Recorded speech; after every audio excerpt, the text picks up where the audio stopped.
अस्सलाम वालेकुम नाज़रीन, मैं हूं आपके साथ उज़्मा एजाज खान। न्यूज़ कैफ़े में मैं और मेरी टीम कहेंगे आपको खुशामदीद। कैसे हैं?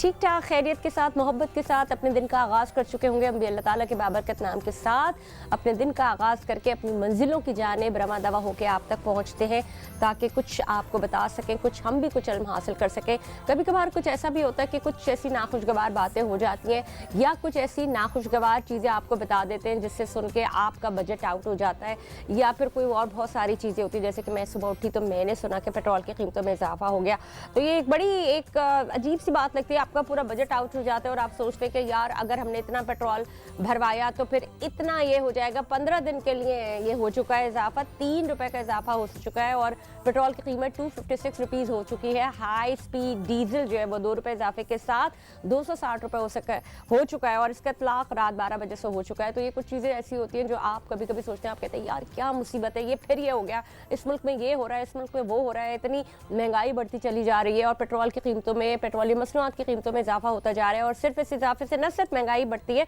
महंगाई की शरह बढ़ती है, बल्कि साथ साथ अशिया खुरनोश की कीमतें भी आसमान से बातें करने लगती हैं। आप बताइए कि इसका क्या ऐसी वजह है कि अगर पेट्रोल बढ़ा है तो बाकी चीज़ें भी बढ़ेंगी। उसकी रीज़न ये होती है कि जब मोबिलिटी में पैसा खर्च होने लगता है, यानी पेट्रोल में या पेट्रोल की मद में या गाड़ियों की मद में, ज़ाहिर है गाड़ी में जाएगा पेट्रोल, तो फिर जो आपका लॉजिस्टिक्स होता है वो बढ़ जाता है। जब लॉजिस्टिक्स की कीमत बढ़ जाती है तो अशिया खुरनोश पे उसकी कटौती होती है। जब कटौती होती है तो डेफिनेटली उसकी कीमतें बढ़ जाती हैं। तो जनाब ये वो सारी चीज़ें होती हैं जिसके ऊपर हमारा शायद दिमाग हर वक्त लगा होता है। हम खबरें अब सिर्फ इसलिए देख रहे होते हैं कि जी कहाँ पे क्या हो रहा है, या फिर हम इतनी सारी रील्स देख रहे होते हैं या बहुत सारी ऐसी चीज़ें देख रहे होते हैं सोशल मीडिया के ऊपर जहाँ पे बचत के तरीके होते हैं, या आप सोच रहे होते हैं कि कहाँ से किस तरह से बचा लिया जाए, या फिर आप ये सोच रहे होते हैं कि किस तरह से हम कोई ऐसा बिजनेस शुरू कर लें जो हम अपने घर से कर रहे हो, ताकि हमारे लोगों को या हमारी खवातीन को या हमारे जो मर्द हजरात हैं उनका भी थोड़ा सा हाथ हल्का हो और वो अपने अखराजात जो बढ़ चुके हैं उनको किसी हद तक उनको पूरा करने में कामयाब हो सके। तो ये कोशिश होती है जो औरतें भी कर रही होती हैं, जो मर्द हजरात भी कर रहे होते हैं। अब तो मुझे ऐसा लगता है कि घर में अगर जितने भी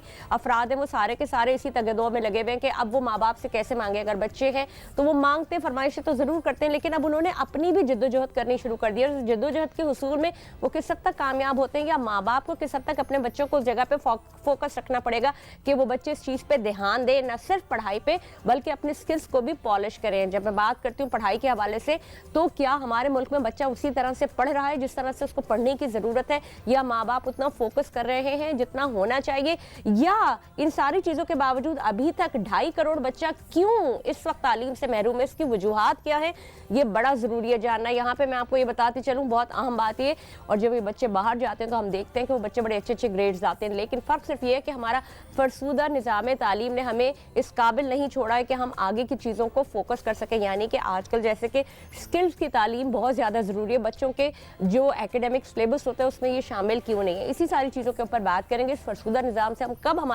हम निजात पा सकेंगे। मेरे साथ मेरे बहुत ही मोअज़्ज़ज़ मेहमान गिरामी यहाँ पे मौजूद हैं। अख्तर अराई साहब, अस्सलाम वालेकुम। वालेकुम कैसे अस्सलाम। हैं आप? ठीक ठाक, खैरियत से? ताल्लुक़ आपका एजुकेशन से है, तालीम से है, इसलिए मेरे पास इतने सारे सवालात हैं जिनसे आप मुझे मेरी तालीम को आरास्ता करेंगे और मैं जानना चाहूँगी उस सारे हवाले से कि बच्चों को आखिर ये फरसूदा निज़ाम तालीम से बाहर क्यों नहीं निकालते, या इसमें कुछ नया एलिमेंट शामिल क्यों नहीं करते। लेकिन नाज़रीन आप कहीं नहीं जाइएगा, क्योंकि ये आपकी भी समझ की बात है और आपके बच्चों के लिए भी समझ की बात है। और अगर आपको अपने स्कूलों में ये तालीम नहीं मिल रही तो उनको एक्स्ट्रा ट्यूशन्स कहीं बाहर ज़रूर कराइए ताकि उनके अंदर स्किल्स की क्वालिटीज़ आ सके। हम कुछ मज़े की बातें कर रहे होते हैं और हमें बड़ा मज़ा आ रहा है। जो मेरी हंसी का एक एलिमेंट है वो भी यही है कि मुझे पीसीआर से कुछ ऐसी बातें सुनने को मिल रही होती है कि मुझे हंसी आती है। तो मेरे प्रोड्यूसर हजरात जो है वो कोशिश ये करते हैं कि मेरे कान में कोई एक्स्ट्रा फालतू बात ना आए, क्योंकि मैं एक फ्लो में बोल रही होती हूँ और वे चाहते हैं कि मेरा वो फ्लो ना टूटे। लेकिन कभी कभी हंसी आ जाती है, कोई ऐसी चीज़ें हो रही होती है। तो जनाब हंसने का कोई मौका हाथ से जाने नहीं देना चाहिए। और सच्चाई की बात जब हम करते हैं ना, अगर आप अकेले हैं या मैं अकेली हूँ या दुनिया में से कोई और अकेला है, तो वो अकेला क्यों है कहा जाता है। और हम कभी कभी महसूस करते हैं कि हम अकेले इसलिए हैं, या अकेला कोई इसलिए होता है क्योंकि वो जितना सच्चा होगा वो उतना अकेला होगा। और सच्चे लोग लोगों को कहाँ पसंद आते हैं। और इसी तरह से हमारी गवर्नमेंट को भी सच्चाइयाँ पसंद नहीं आती। जब सच्ची बात करते तो लोग आपसे किनारा इख्तियार कर लेते हैं, आपसे दूर हो जाते हैं। जो भीड़ के लोग होते हैं वो झूठे होते हैं बेसिकली, जिनको भीड़ पसंद होती है। ऐसा नहीं है कि सारे ही ऐसे होते हैं, लेकिन नॉर्मली यही होता है कि अगर आप किसी को सच्ची बात वक्त पे बोल दें, और अगर वो भी ऐसी बात नहीं, यानी कि अगर आप किसी तकलीफ में हैं, किसी के आपके साथ कोई ज्यादती हो रही है और आप वो किसी को वो सच और वो चेहरा दिखाना चाहते हैं, उनकी मदद चाहते हैं कि आप अगर इस घर के टूटने में आप एक मदद कर देंगे और आप देखें कि घर में किसी के घर में भी ये बुराई हो रही है और आप इंटरवीन करके उस मामले को रफा दफा, तो लोग दूर भाग जाते हैं या वो ऐसे फैसले सुनाते हैं कि जी आप खत्म कर दें, आप तोड़ दें या सारा सब कुछ कर लें। वो नेकी हरगिज भी नहीं है अगर आप उनके साथ वक्त पे काम ना आए। और फिर वो लोग जिनको आप अपने सर पे, अपने आंखों पे बिठा के रखते हैं, अपनी पलकों के ऊपर बिठा के रखते हैं, अपने सर का ताज बना के रखते हैं, ऐसे आपके रिश्तेदार होते हैं जो करीबी होते हैं, चाहे वो आपके बहन भाई हो, चाहे वो आपके हस्बैंड के बहन भाई हो। और जो वो ऐसे वक्त पे उनका पता लगता है जब आपके घर में तकरीबात हो, जब आपके घर में, तो वो मौका ढूंढते हैं, कोई तकरीब मिले और कोई फसाद फैला दे, तब पता लगता है कि जिनको आपने अपने माथे का टीका बना के रखा, उन्होंने किस तरह से आपको दुनिया में जाके या फिर ऐसी जगह पे जाके आपके ऊपर ऐसा वार किया जो आप चाहे भी तो उसको नहीं निकाल सकते। और जब ये लोग अपने घर की तकरीबात करते हैं तो आपको यकसर कोशिश करते हैं मुस्तरद कर दिया जाए या छुपा छुपा के किया जाए या उनको सामने आने ही ना दिया जाए।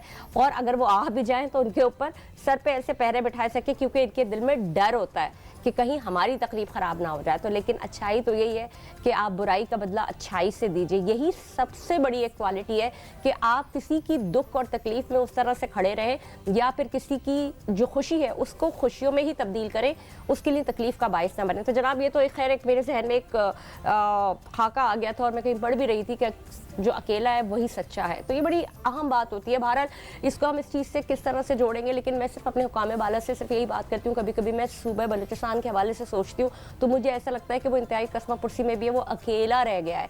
और वो अकेला रह गया, वो क्यों अकेला रह गया, वो कितना सच बोल रहा है, वो सच बोल रहा है, वो महरूम है, वो अपनी महरूमी की दास्तानी सच्चाई के साथ बयान कर रहा है और उसे कोई सुनता नहीं है। यही एक वजह होती है कि जहाँ पे उसकी वसाइल के साथ फकदान हो जाता है, तालीमी फकदान हो जाता है। ये भी एक बहुत ही अहम टॉपिक है जिसके ऊपर मैं अख्तर साहब से बात करूँगी। अख्तर साहब, मैं पहले जैसे कि आपको छोड़ गई थी कि क्यों हमारे यहाँ का निज़ाम तालीम इतना तफरीक का शिकार है, इतना फरसूदा है।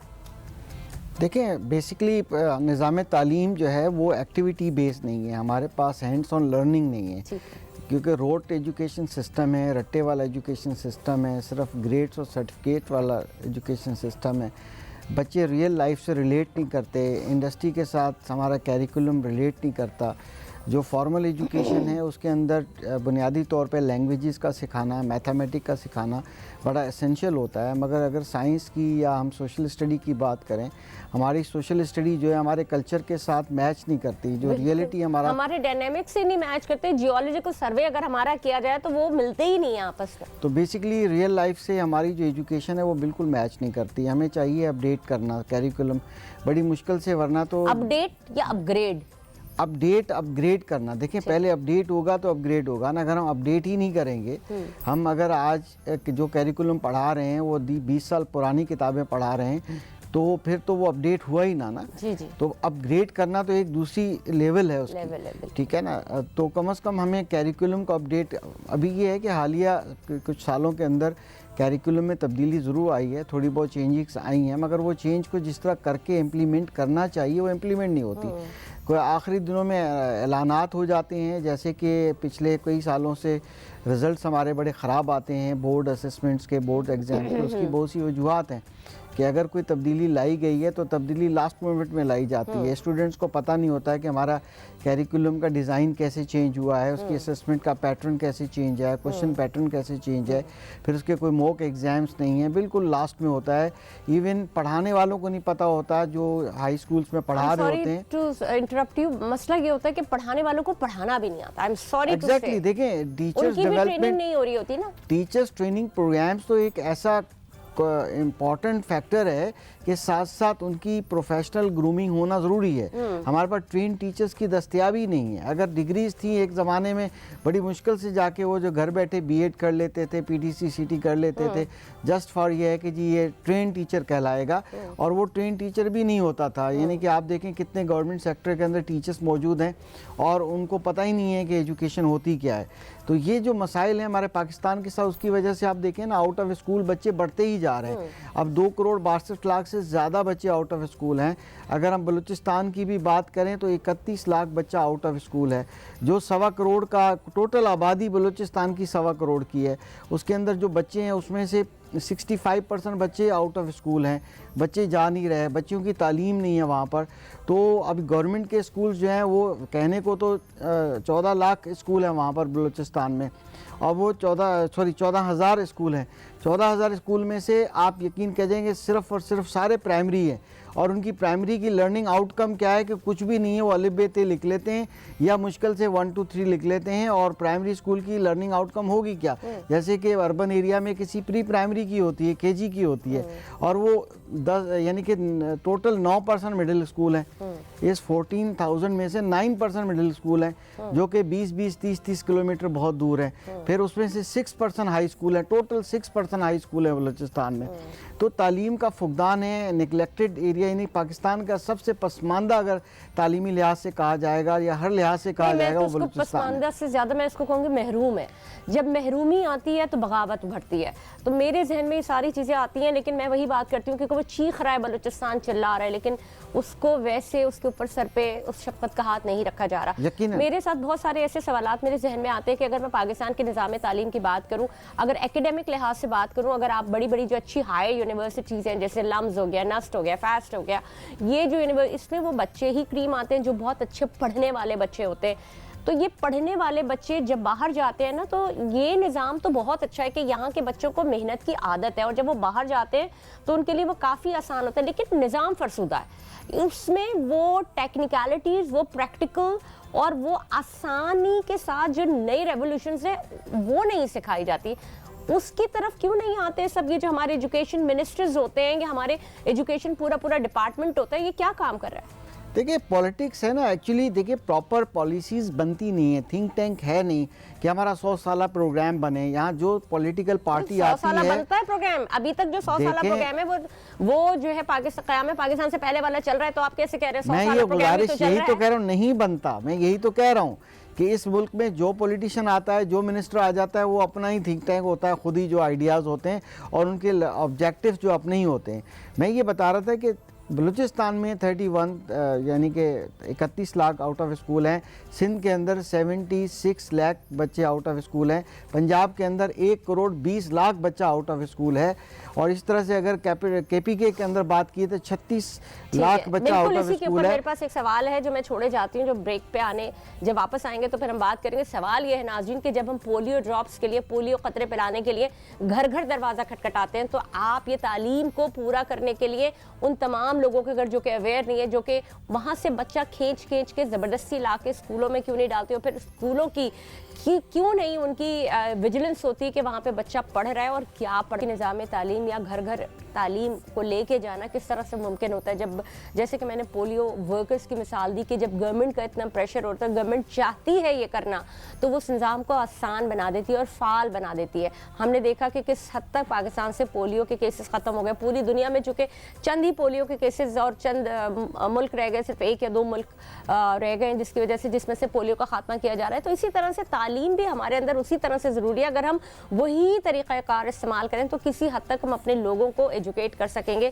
वो तबका जो अपने बच्चों को सिर्फ कमाने के लिए भेज देता है, उनको उनके घरों से निकाल के लेके उनको तालीम की तरफ माइल करें। यही मेरा सवाल है। जी बिल्कुल, यकीनन ऐसा, ये एक अच्छा एग्जाम्पल है। इसी तरह से कोशिश करनी चाहिए कि चिल्ड्रन की इनरोलमेंट बहुत ज़्यादा हो।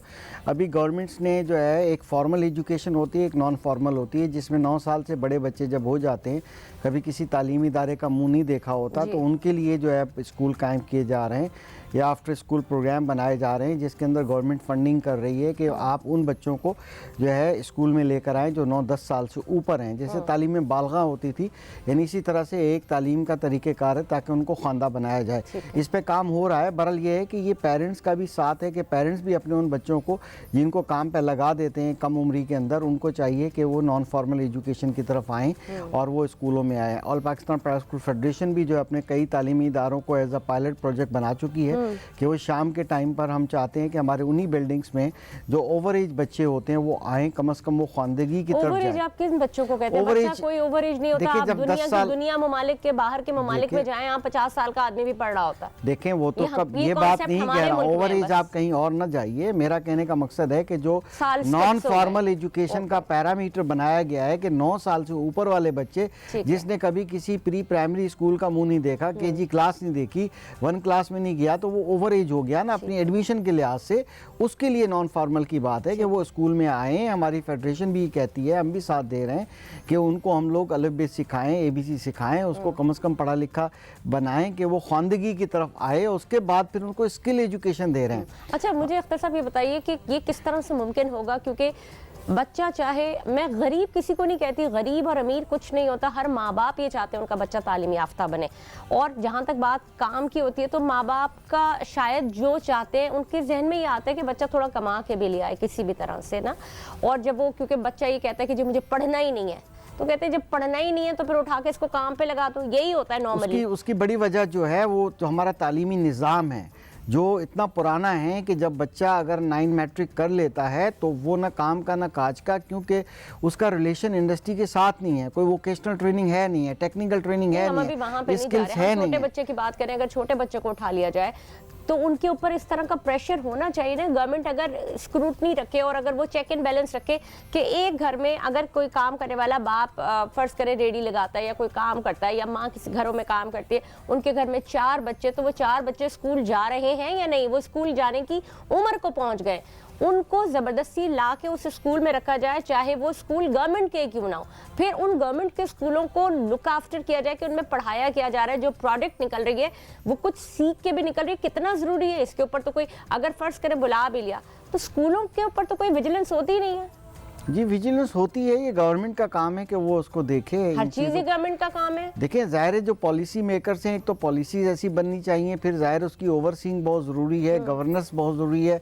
अगर ज़ाहिर है कि उनकी देखभाल नहीं होगी तो ज़ाहिर है फिर कैसा होगा। और कितने सारे ऐसे स्कूल हैं जो आपने भी बात की बलूचिस्तान के हवाले से, घोस्ट स्कूल्स हैं, गोस्ट स्कूल तमाम सूबों के अंदर मौजूद हैं, सबसे ज़्यादा किताबों में तो हैं वो स्कूल, मगर वो नापैद हैं, खाली पड़े हैं, या वहाँ पे कुछ और। बलूचिस्तान के अंदर ऐसे भी स्कूल्स मौजूद हैं क्योंकि वहाँ ज़्यादा तादाद प्राइमरी स्कूल्स की है जो सिर्फ 5वीं तक की थोड़ी बहुत बुनियादी तालीम देते हैं। बाकी जो 9% है वो मिडिल स्कूल है और 6% जो स्कूल बलूचिस्तान के अंदर मौजूद हैं वो हाई स्कूल्स मौजूद हैं, जो क्लस्टर स्कूल्स कहलाते हैं। वो बहुत दूर दराज हैं जहाँ पर बच्चा एक 10th स्टैंडर्ड या फर्स्ट ईयर सेकेंड ईयर पास कर सकता है। अब इशू क्या है कि वहाँ पर इतनी दूर दराज कैसे वो बच्चे जाएंगे, कैसे पढ़ेंगे। तो ये जो मामलात हैं, अब वहीं पर कई स्कूल ऐसे हैं जहाँ पर सिर्फ 3 बच्चे हैं उस प्राइमरी स्कूल के अंदर, और वहाँ एक टीचर है और 3 बच्चे एनरोल्ड हैं। तो फिर ऐसा भी है कि वहाँ पर बलूचिस्तान के अंदर 150 बच्चा है और टोटल पोस्टिंग एक बंदे की है वहाँ पर। और ऐसे भी है जी, ऐसे भी है कि वहाँ पर तकरीबन 20% टीचर्स जो है स्कूल नहीं आते, अटेंडेंस नहीं लगाते। तो ये इसी तरह से सिंध के अंदर भी है कि गोस्ट स्कूल मौजूद हैं, गोस्ट टीचर मौजूद हैं।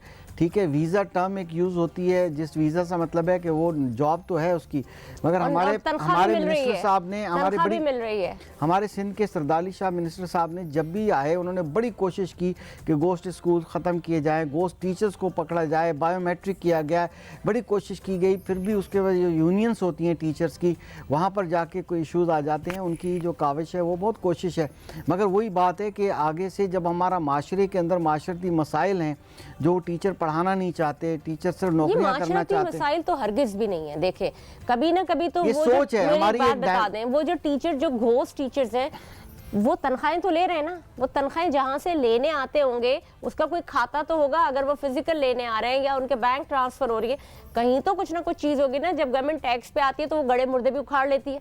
लेकिन जो ज़रूरत है, जो ये बच्चे कौम का मेमार है, बच्चे कौम का खजाना है, फिर वो अपने हकूक के लिए जाके एहतजाज करने लग जाते हैं, प्रेस क्लब के सामने बैठ जाते हैं, प्ले कार्ड लेके शोर शराबा करते हैं। तो ज़ाहिर है ये एक है पूरा का पूरा एक सिस्टम है जिसके अंदर बहुत सी खामियां मौजूद हैं। इस खामियों को यकायक अगर एक अच्छा ईमानदार मिनिस्टर आता है या हुकूमत कोशिश भी करती है, वो नहीं कर पाती, आखिर में क्या होता है? आखिर में ये होता है कि पॉलिटिकल बेसिस पे उनको छोड़ दिया जाता है।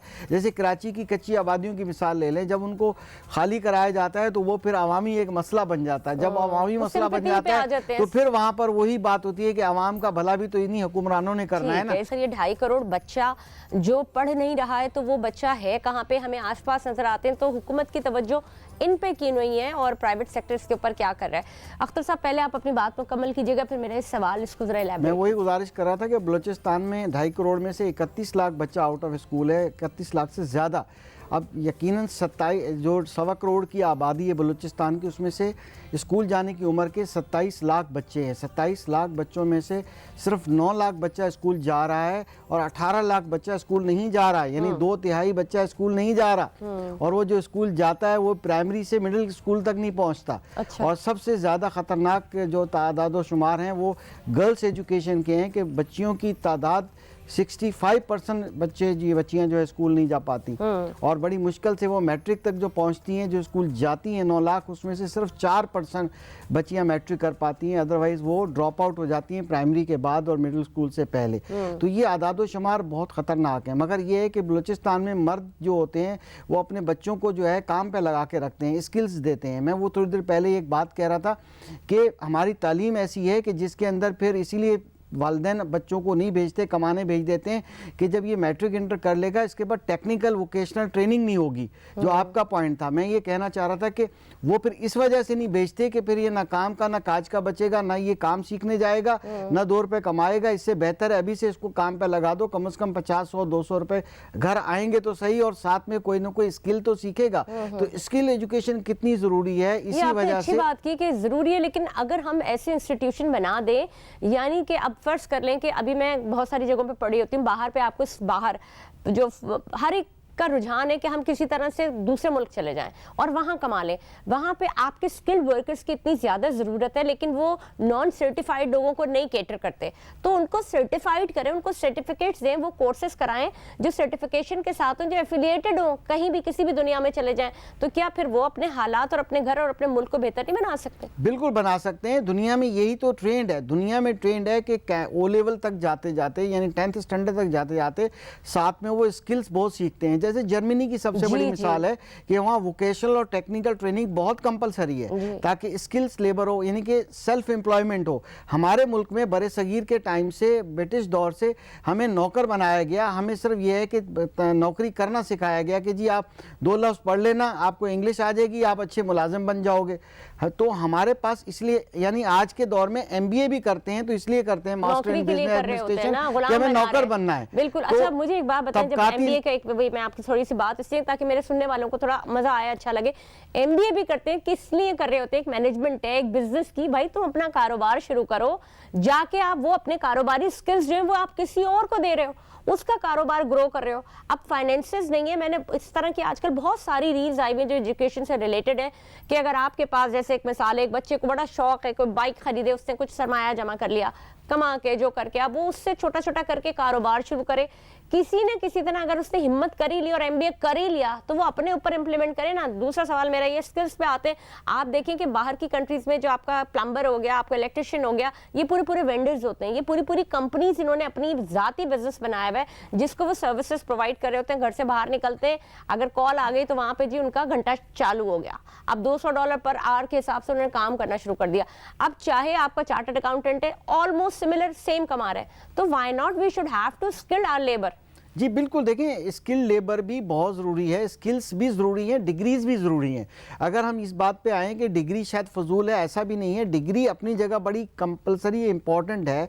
और स्किल जैसे कि नॉर्मली FSC के बाद डिप्लोमा 3 साल का करके एसोसिएट डिप्लोमा कर लेता है तो वो कहलाता तो एसोसिएट इंजीनियर है, वो टेक्निकल साइड का बंदा है। मगर अगर BE कर ले तो वो इंजीनियर होता है। अगर वो एक प्रॉपर डिग्री ले लेगा तो वो इंजीनियर होता है। समटाइम्स ये होता है कि वो जो डिप्लोमा होल्डर होता है, जो कि फील्ड में रह के काम कर रहा होता है, वो उससे ज्यादा टेक्निकली स्ट्रांग होता है। वो तो यकीनन है, मगर जाहिर है सुपीरियर तो डिग्री है ना। लेकिन हम क्यों नहीं ऐसा कर सकते? लेकिन हम क्यों नहीं ऐसा कर सकते कि जहां हम इंजीनियर बना रहे हैं, मैकेनिकल इंजीनियर बना रहे हैं, BE करा रहे हैं या फिर केमिकल इंजीनियरिंग, उसके साथ साथ उसको उसके प्रैक्टिकली और उसको वो वोकेशनल तालीम, यानी जो मैदान में आप जाके जो काम कर रहे होते हैं, उससे आरास्ता क्यों नहीं करते? यकीनन ऐसा है। देखिए, कहने का मकसद क्या है कि बेरोजगारी क्यों है? अगर वोकेशनल स्किल्स होंगे, ठीक है, अगर अदरवाइज तो मैट्रिक बच्चा भी नॉन स्किल लेबर में कैटेगरी में आएगा ना, बिल्कुल, जब तक वो स्किल नहीं सीखेगा। अच्छा, मेरी एक बात स्किल का फायदा सेल्फ एम्प्लॉयमेंट है। आज आप किसी से, अब तो इतनी एडवांस हो गई, तरक्की हो गई, लेकिन मैं आज से 5-7 साल पहले या 10 साल पहले की बात करूं, मास्टर्स किया हुआ है लेकिन एक एप्लीकेशन नहीं लिख सकते, अंग्रेजी नहीं आती। तो बात अंग्रेजी आपका मीडियम नहीं है, लेकिन अंग्रेजी एक इंटरनेशनल लैंग्वेज तो है ना। आप कहीं जा रहे हैं, आपको अंग्रेजी में लिखना है, आप जो भी कुछ कर रहे हैं, तो आप तालीम का मयार इक्वल होना चाहिए। आप एक उर्दू मीडियम में पढ़ रहे हैं तब भी आपका अंग्रेजी एक सब्जेक्ट तो है ना, आपको पढ़ना है, आपने पढ़ना है, और उसमें आपकी अगर आपकी, मैं ये कहती हूँ कि आपको एटलीस्ट रिटन तो चीज़ें आनी चाहिए। अगर आप मैथ्स पढ़ा रहे हैं और आपको 2-2 4 की जगह आप 8 लिख रहे हैं तो आप फेल तो होंगे ना।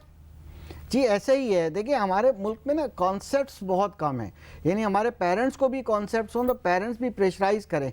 देखिए हमारा तबकाती निज़ाम ही हमारी आउटपुट ऐसे दे रहा है कि या तो यह है कि हुक्मरान पैदा कर रहा है, यानी कि अगर केमिस्ट सिस्टम के बच्चे हैं तो वो कॉन्सेप्ट बेस्ड एजुकेशन है, वो लीड कर रहे हैं, लीडरशिप है, किसी हद तक लीडरशिप है।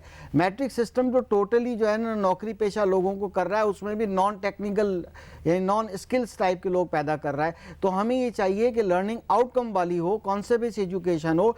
हम एक आपने इंग्लिश की बात की, टाइम नहीं है, वरना मैं आपको इसको बताऊं कि इसके लर्निंग आउटकम क्या है, मैं फिंगर टिप्स पे बता सकता हूं कि आवाम को समझ में आएगा किसी और प्रोग्राम में सही। तो हमें ये मकसद नहीं पता होता कि अगर कोई काम हम कर रहे हैं, कोई एजुकेशन ले रहे हैं तो उसका हासिल क्या होगा, उस पर हम काम नहीं करते हैं। हासिल हमारे लिए नंबर्स ऑफ ग्रेड्स होते हैं। अब नंबर्स ऑफ ग्रेड्स खत्म हो गए, आइए हम मिलके जो है अपने बच्चों को स्किल्स दें, टेक्निकल ट्रेनिंग दें, उसको काम करना सिखाएं। हमारे दुनिया में 16 साल का बच्चा पेरेंट्स उसको निकाल देते हैं, वो 1 आवर जाके काम करो, अपना पॉकेट मनी खुद कमाओ। 18 साल के बाद उसको कहते हैं कि आप जाएं बाहर, इंडिपेंडेंट हो जाएं, अपना कमाएं। हम लोग 25-30 साल तक अपने बच्चों को खुद पढ़ाते रहते हैं। साहब वक्त की कमी है, मैं आपसे आपको इंटरप्ट भी करूंगी, लेकिन आपने बात बिल्कुल ठीक कही कि बच्चों को सबसे बड़ी बात ये, चाहे आपके बच्चे जहां भी पढ़ रहे हो, आपको उनको नजर रखना बड़ा जरूरी है कि वो पढ़ के आ रहे हैं। और अगर मैं गवर्नमेंट के हवाले से बात करूं, उनको नजरसानी रखना जरूरी है। आखिर ये 2.5 करोड़ बच्चा कहाँ छुपा बैठा है, उनकी नजरों से छुपा हुआ है, हमें तो नजर आता है, तो वो निकाल के उनकी तालीम के ऊपर तवज्जो दे। मैं बेसिकली ये कहती हूँ कि कम से कम मैट्रिक तक उनको शऊर की मंजिल पे ले आएं, उसके बाद फिर देखें आगे किस तरह से वो अपनी मंजिलों को आगे लेके चलेंगे। तो जनाब प्रोग्राम में अब तक के लिए इतना ही, मुझे दीजिए इजाजत। मैं हूँ आपके साथ उस्मा एजाज खान, पाकिस्तान जिंदाबाद।